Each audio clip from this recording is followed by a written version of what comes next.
আসসালামু আলাইকুম। রাফেজ লার্নিং হ্যাবে আপনাদের সবাইকে আবারও স্বাগতম। আ ইউনিভার্সিটি রিভিউর যে পর্ব চলতেছে, সেই পর্ব ধারাবাহিকতায় আজকে একটা ইন্টারেস্টিং ভিডিও হতে চলেছে। সো অনেকেই আমাকে জিজ্ঞাসা করেছে যে, "ভাই ন্যান্টং ইউনিভার্সিটির আপডেটটা কি? বা ন্যান্টং ইউনিভার্সিটির এই বছর অবস্থা কি?" সো আমি ১ম এই বলে রাখি যে ন্যান্টং ইউনিভার্সিটি অলরেডি অ্যাপ্লিকেশন শুরু হয়ে গিয়েছে অ্যান্ড তারা অ্যাপ্লিকেশন প্রসেসও শুরু করে দিয়েছে। সো আসেন ১ম এ তাদের মেজরের বিষয়টা আমি বলে দিই তারা কি মেজর অফার করে অ্যান্ড শেষে তো অবশ্যই বলব যে তাদের কি চলতেছে তাদের ভেতরে। Okay? So let's begin. So English থটে ব্যাচেলরে সাধারণত CST, CST means Computer Science and Technology and International Trade and Economics, uh, Tripoli বা হচ্ছে sorry not Tripoli, it's EEA. It means Electrical Engineering Automation, Engineering Management, Mechanical Engineering, Civil Engineering, Pharmacy, Physical Education, Applied Mathematics, Chemistry, Accounting, Nursing. So মজার বিষয় হলো বিগত বছরগুলোতে ন্যান্ডং এ প্রচুর বাংলাদেশী এসেছে এবং তারা এখানে খুব বলতে গেলে প্রচুর একটা চাহিদা তৈরি হয়ে গেছে বাংলাদেশের কাছে, বাংলাদেশি স্টুডেন্টদের কাছে যে ন্যান্ডং ইউনিভার্সিটিতে আমাকে যেতে হবে বা সেই ইউনিভার্সিটির স্কলারশিপ কন্ডিশন খুবই ভালো। বাট দুঃখের সাথে জানানো যাচ্ছে যে ২০২৫ সালে তাদের স্কলারশিপ পুরাপুরি ক্যানসেল করে দিয়েছে।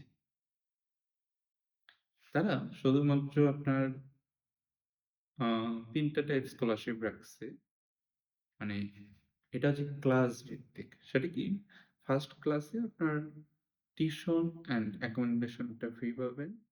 সেকেন্ড ক্লাসে শুধু টিউশন ফিটা ফ্রি। আর থার্ড ক্লাসে মেবি শুধু অ্যাকোমোডেশন বা এই ধরনের কিছু একটা রাখছে। বাট বিষয় হলো এটার যে পার্সেন্টেজ খুবই সামান্য।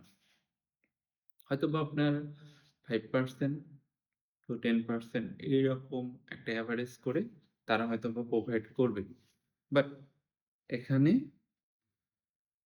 যারা স্টুডেন্ট আছে তাদের সাথে আমি পার্সোনালি কমিউনিকেশন করেছি অ্যান্ড সেখানে আমার যে ভাই ব্রাদার রয়েছে তাদের সাথে আমি কথা বলেছি এবং এটা সম্পর্কে আমি ডিটেইল জেনেছি। সেটা হলো যারা এখানে আসতে চাচ্ছেন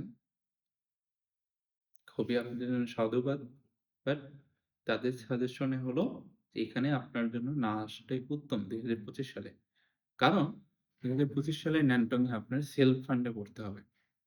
ইভেন যারা এপ্লাই করেছে তারা আ অনেকে প্রি-অ্যাডমিশন পেয়েছে সেখানে লেখা আছে সেলফ ফান্ড এবং আপনি অ্যাপ্লিকেশন পোর্টালে আপনি যদি যান সেখানে আপনার কোনো আ স্কলারশিপ ক্রাইটেরিয়া উল্লেখ নেই অ্যান্ড সেখানে শুধু সেলফ ফান্ডটাই কিন্তু আপনার উল্লেখ রয়েছে। সো আমি সাজেস্ট করব ইউনিভার্সিটিতে যদি কেউ আসতে চান, সিএসসি স্কলারশিপ ছাড়া ইউনিভার্সিটিতে বর্তমানে আসাটা আপনার জন্য বোকামি ছাড়া আর কিছুই হবে না। অ্যান্ড এটার যদি আমি আরেকটা স্ক্যামিং বলি সেটা হলো স্ক্যামিং বলব না, এটার ভোগান্তি যদি বলি সেটা হলো একটা ডর্মে এখানে আপনার ৬ জন করে থাকতে হয়। একটা ছোট্ট একটা রুমে ৬ জন করে থাকতে হয়। এটা তাদের আলাদা বসে খাওয়ার জায়গা নাই অ্যান্ড রান্নার যে অবস্থা সেটা আছে বাট ওরকম কোনো ডরমিটরিতে ভালো একটা স্পেস বা জায়গা নেই। তাদেরকে নরমালি খুব মিউচুয়াল করে থাকতে হয় ১ রুমে ৬ জন। ইভেন যারা টাইপ বি তে থাকে তাদেরকে কিন্তু বাইরে থাকতে হয়।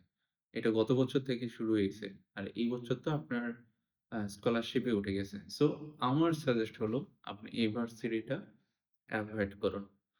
আপনার যদি রেজাল্ট ভালো থাকে, IELTS এ Duolingo থাকে, সো আপনি আদার্স যে ইউনিভার্সিটি গুলো আছে, আরো ভালো, ভালো স্কলারশিপ এবং ভালো, ভালো ইউনিভার্সিটি আছে, সেগুলোতে ট্রাই করুন অ্যান্ড মাস্ট বি নিজে ট্রাই করুন। ইউনিভার্সিটি আবেদনের পোর্টাল খুঁজুন, সেখানে আপনার আবেদন সাবমিট করুন এবং যে প্রসিডিউর গুলো আছে সেগুলো মেনে চলুন। তাহলে নিশ্চিত আপনি স্কলারশিপ পাবেন অ্যান্ড আপনার ইউনিভার্সিটিতে অ্যাডমিশনও হয়ে যাবে। ঠিক আছে? সো আপনি যদি কোনো ডাউটে থাকেন বা কোনো মিসকনসেপশন এ থাকেন, আপনার যদি IELTS বা Duolingo থাকে, ঠিক আছে? কিন্তু আপনি অ্যাপ্লিকেশন প্রসেসটা জানতে চাচ্ছেন বা অ্যাপ্লিকেশন প্রসেস কিভাবে হয় সেটা যদি আ হেল্প লাগে আমাকে নক করতে পারেন বা আমার কমেন্ট বক্সে বলতে পারেন। আপনার যেকোনো সমস্যা আমার কমেন্ট বক্সে বলবেন। আমি সেখানে চেষ্টা করব আপনার প্রশ্নের অ্যান্সারটা দেওয়ার জন্য আমি যতটুকু জানি ইনশাআল্লাহ। যারা আমার এই ভিডিওটা দেখছেন আমি অবশ্যই রিকোয়েস্ট করব যে আমার চ্যানেলটা অবশ্যই একটু সাবস্ক্রাইব করবেন, লাইক করবেন অ্যান্ড ভিডিওটা অবশ্যই সেভ করে রাখবেন আগামী দিনের জন্য। ভালো থাকবেন, সুস্থ থাকবেন। আল্লাহ হাফেজ। আসসালামু আলাইকুম।